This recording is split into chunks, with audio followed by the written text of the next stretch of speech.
नमस्कार, सबसे बड़ा सवाल देख रहे हैं आप। मैं हूं आपके साथ अंशिका। कश्मीर में लगातार हो रहे टारगेट किलिंग के मामले अब गंभीर चिंता का विषय बनते जा रहे हैं, लेकिन जिहादियों के इन नापाक मंसूबों को नाकामयाब करने के लिए अब सरकार भी एक्शन मोड में आ गई है।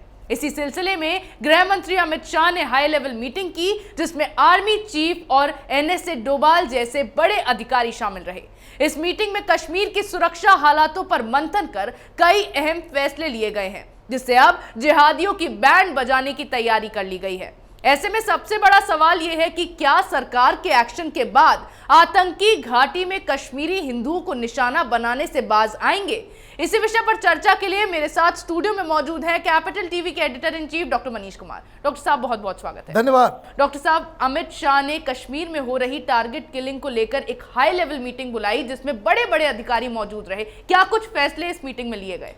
देखिए, आप इस बात को समझिए, जब भी कोई समस्या होती है, जैसे आप बीमार पड़ते हैं तो डॉक्टर क्या करता है? डॉक्टर सबसे पहले डायग्नोसिस करता है जी। वो पता करता है कि भाई बीमारी क्या है, किस वजह से है, और उसके बाद इसका इलाज ढूंढता है जी। अब किलिंग्स हो रही है, पिछले 1 महीने में 10 से ज़्यादा किलिंग्स हो गई। टारगेट किलिंग्स, चुन चुन के हिंदुओं को निशाना बनाया जा रहा है जिहादियों के द्वारा जी।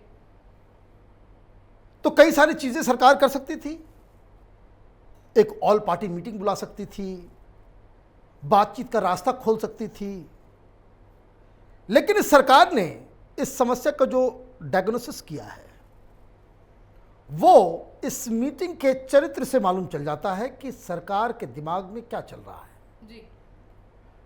आपने किसी एक्सपर्ट से या ऑल पार्टी मीटिंग वगैरह नहीं बुला करके आपने प्योर टेक्निकल लोगों को बुलाया, जो क्लिनिकल ऑपरेशन करने में मास्टर हैं।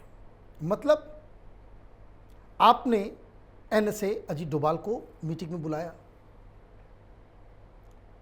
वो आतंकवाद से कैसे लड़ा जाता है, पाकिस्तान आईएसआई कैसे ऑपरेट करती है, उसके वो सबसे बड़े एक्सपर्ट हैं हिंदुस्तान में अवेलेबल जी। फिर आपने कश्मीर के डीजीपी को बुलाया, लेफ्टिनेंट गवर्नर थे, रॉ के चीफ को बुलाया जी।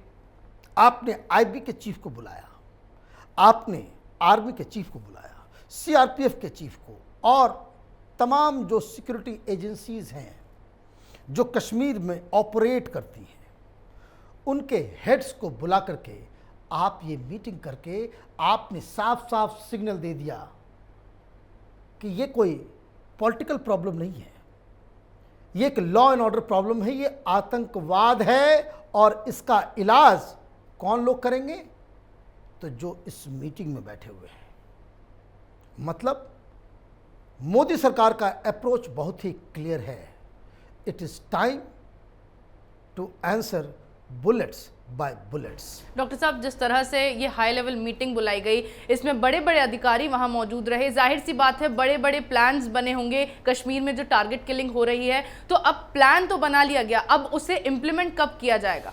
देखिए, पहले आप ये समझना पड़ेगा कि भाई ये आतंकी इस तरह का टारगेट किलिंग कर क्यों रहे हैं, उनका पर्पस क्या है।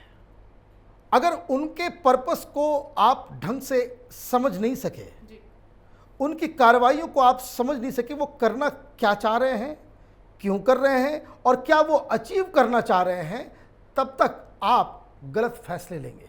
पहली चीज, आतंकवादी संगठनों का कमर टूट चुका है जी। वो फ्रस्ट्रेट हो चुके हैं, इसलिए ये कायरों की भांति आप कहीं कोई मजदूर को मार दे रहे हो, किसी महिला टीचर को मार दे रहे हो, किसी बैंक एम्प्लॉय को मार दे रहे हो, चोरों की तरह घुसते हो, गोली मार के भाग जाते हो। दुनिया में कोई भी देश, कोई भी मुल्क वो इस तरह के अटैक्स से 100% फ्री नहीं हो सकता, ये समझ लीजिए। चाहे वो अमेरिका ही क्यों ना हो, कि इंडिविजुअल आदमी रिवॉल्वर लेकर चल रहा है, कहीं गोली मार दे। इस तरह के क्राइम को रोकना, ये जो प्रैक्टिकल बात है वो मैं बता रहा हूं आप। अब वो इसलिए हो रहा है कि आतंकी संगठनों का एक प्रारूप रहा है कश्मीर में ऑपरेट करने का। जब कभी भी अमरनाथ यात्रा का वक्त आता है वो एक्टिव हो जाते हैं, जब कभी पर्यटन पीक पे जाता है वो एक्टिव हो जाते हैं, जब कोई बड़ा नेता कश्मीर पहुंचने वाला होता है वो एक्टिव हो जाते हैं, जब सरकार कश्मीर के लिए कुछ बढ़िया करने वाली होती है तब वो एक्टिव हो जाते हैं। तो पहले हमले होते थे, अब चूंकि उनके कमर टूट चुके हैं, फ्रस्ट्रेट हो चुके हैं, तो ये लोन वुल्फ अटैक जो है इस तरीके का वो पद्धति अपना रहे हैं। पर्पस क्या है? पर्पस ये है कि दुनिया भर को ये संदेश देना कि वहाँ पे आतंक खत्म नहीं हुआ है, वहाँ पे डेमोक्रेसी बहाल नहीं हुई है। आर्टिकल 370 जो लगा है उसके खिलाफ अभी भी लोग लड़ रहे हैं। और ये सब किस बहाने हो रहा है? जिहाद के बहाने।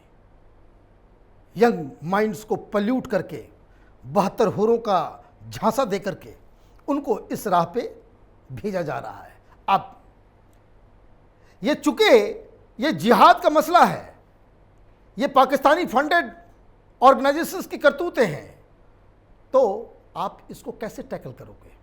तो सबसे पहली चीज़ कि इन्होंने ये टारगेट कर रखा है कि अब कोई बड़ा आतंकी हमला तो नहीं कर सकते क्योंकि अब उस तरह की सिचुएशन नहीं है उनके पास, तो आप हिंदुओं को अकेले अकेले में टारगेट करेंगे। तो उससे निजात कैसे पाया जा सकता है, इसका फैसला हुआ। आपने डायग्नोसिस किया।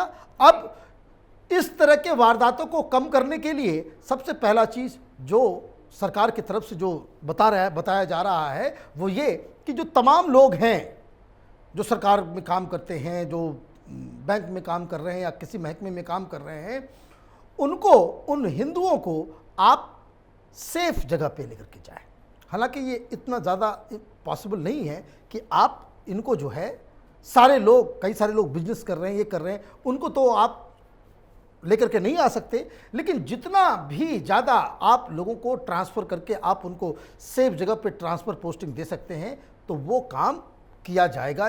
एक ये पहली चीज़ जो वहाँ से मांग भी हो रही थी, कश्मीर में जो हिंदू की जो डिमांड थी उसको ये फुलफिल किया गया है। दूसरा, इंटेलिजेंस नेटवर्क को चाक चौबंद किया जाएगा। अब तक जो पॉलिसी आर्टिकल 370 के बाद चल रही थी और अभी जो बदलाव होने वाला है उसमें एक फ़र्क समझ लीजिए। सरकार ये सोच रही थी कि भाई डेवलपमेंट कर देंगे, यहाँ इंफ्रास्ट्रक्चर बना देंगे, स्कूल बना देंगे, हॉस्पिटल बना देंगे, यहाँ इन्वेस्टमेंट आ जाएगा, यहाँ बिजनेस खड़े कर देंगे, उससे लोगों का ध्यान खत्म होगा और लोग आतंकवाद से दूर आएंगे। लेकिन यहाँ एक मिस्टेक है। मिस्टेक ये है सरकार के सोच में कि ये तो जिहादी हैं, इनको विकास से क्या लेना देना। इनके दिमाग में तो वो जहर डाला गया है कि वे 72 हूर मिलेंगे, जाके अपनी जान दे दो इस्लाम के नाम पे।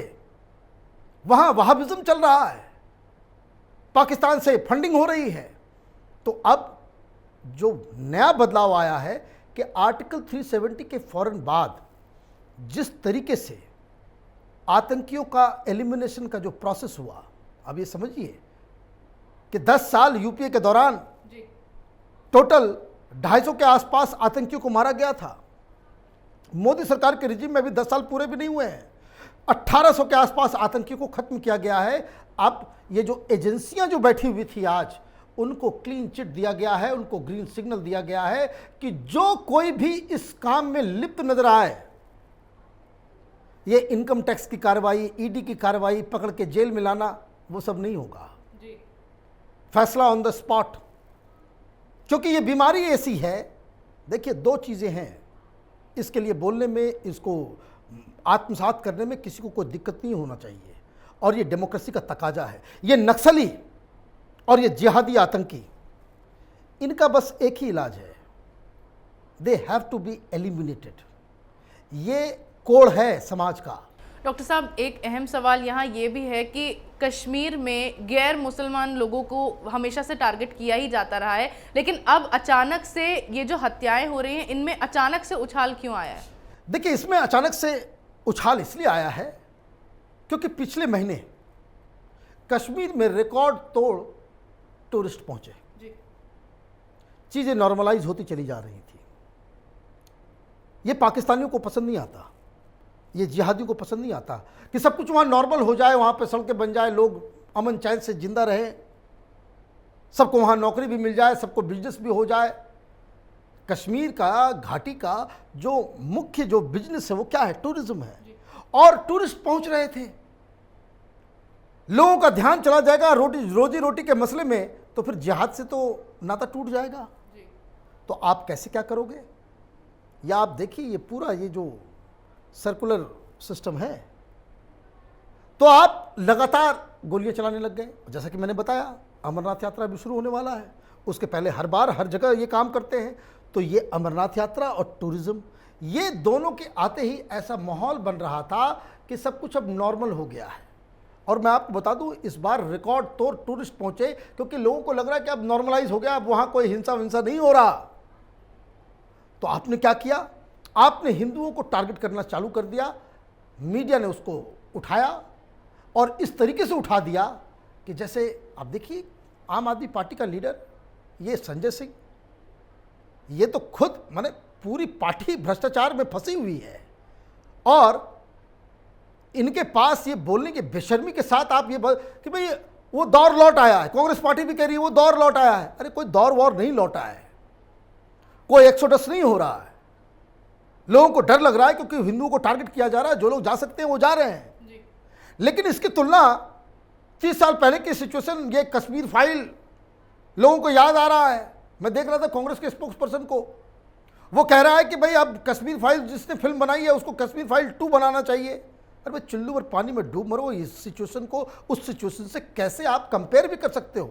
आज किसकी मजाल है, किसकी हिम्मत है कि कश्मीर के किसी भी मस्जिद से ये घोषणा कर दे कि हिंदू तुम यहां से जाओ, अपनी औरतों को हाथ छोड़ के, या इस्लाम में कन्वर्ट हो जाओ? कोई कर सकता है? नहीं कर सकता। तो वो सिचुएशन अलग है। अभी जो सिचुएशन है वो बिल्कुल ही अलग है। यहां टेक्निकल फाइट चल रहा है आतंकियों के साथ। तो डॉक्टर साहब, अब जो फैसले बैठक में लिए गए हैं शाह की ओर से, तो क्या उसमें भी विपक्ष क्या केंद्र का साथ देगा या फिर आतंकियों के ही समर्थन में खड़ा दिखाई देगा? आप ये बताइए कि जो सेकुलर पार्टियां हैं ये आतंकियों के साथ कब खड़े नहीं थे? जी। भाई वही जेएनयू है ना, अफजल हम शर्मिंदा हैं, तेरे कातिल जिंदा हैं। जी। कितने अफजल मारोगे, हर घर से अफजल निकलेगा, भारत तेरे टुकड़े होंगे इंशाअल्लाह इंशाअल्लाह। ये आतंकी कश्मीरी वहां पे ये नारेबाजी जेएनयू के अंदर कर रहे थे। कौन कौन लोग पहुंच गए थे? ये राहुल गांधी पहुंचा, ये केजरीवाल पहुंचा, ये येचुरी पहुंचा, ये मनोज झा, ये आरजेडी वाला पहुंचा। ये तमाम लेफ्ट लिबरल कमाल के समर्थक और ये सेकुलर पार्टियां हैं, ये सब वहां पे समर्थन देने पहुंच गए थे। तो आतंकियों के साथ, इन जिहादियों के साथ तो सारे लोग हैं। अभी ये मलिक उमर कैद में जेल में गया है। मनमोहन सिंह फोटो खिंचवाते थे प्रधानमंत्री के रूप में। मैंने एक आतंकी को जो लोगों की हत्याएं कर करके वो इतना बड़ा आदमी बन गया, उसको बड़ा बनाया कौन? यही लेफ्ट लिबरल कमाल, यही मीडिया, यही पॉलिटिकल पार्टीज। तो ये तो हमेशा से आतंकियों के साथ रहे हैं, पहली चीज। दूसरी चीज जो आपने सवाल किया कि ये जो सरकार ने जो फैसला लिया है, बात बहुत ही सिंपल है।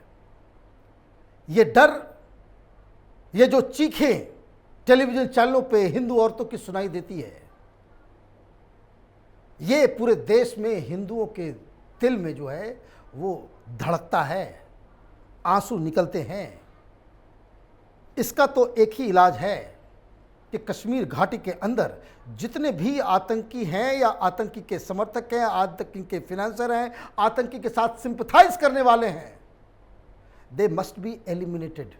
ये एक ऐसा कोड़ है जिसको कश्मीर की घाटी से सदा के लिए खत्म करना पड़ेगा। और शायद यही फैसला आज की इस अहम मीटिंग में हुआ है। They have been given green signal कि आप जो मन आए आप करें, लेकिन मौत के ऊपर कंट्रोल होना चाहिए।